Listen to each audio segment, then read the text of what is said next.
টঙ্গীর ইজতেমা ময়দানের আশপাশের ৩ কিলোমিটার এলাকায় সভা সমাবেশ নিষিদ্ধের পর থেকেই ইজতেমা মাঠ জুড়ে কড়া নিরাপত্তায় রয়েছেন আইনশৃঙ্খলা বাহিনীর সদস্যরা। মাঠের প্রবেশ মুখগুলোই কড়া নিরাপত্তায় রয়েছে আইনশৃঙ্খলা বাহিনীর সদস্যরা। ইজতেমার ময়দানের প্রধান ফটকে যাওয়ার স্টেশন রোড থেকে কামারপাড়া ব্রিজ পর্যন্ত যান চলাচল বন্ধ রাখা হয়েছে। স্টেশন রোডে সেনাবাহিনী ও বিজিবির কড়া নিরাপত্তা ও ব্যারিকেড বসানো হয়েছে।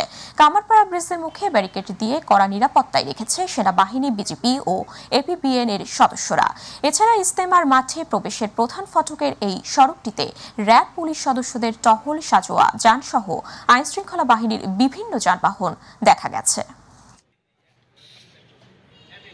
মাঠে ঢোকার ক্ষেত্রে ওই গতকাল যে মিটিংয়ের যেই সিদ্ধান্তে মাঠ খালি হয়েছে মন্ত্রণালয়ের সিদ্ধান্তে, সেইখানেই একটা সিদ্ধান্ত যে এখানে যে বেশ কিছু স্থাপনা শুধু নয়, তাদের মালামাল আছে, সেই মালামালগুলি পাহারার জন্যই পাহারাদার অথবা তাদের নিয়োগকৃত কিছু লোক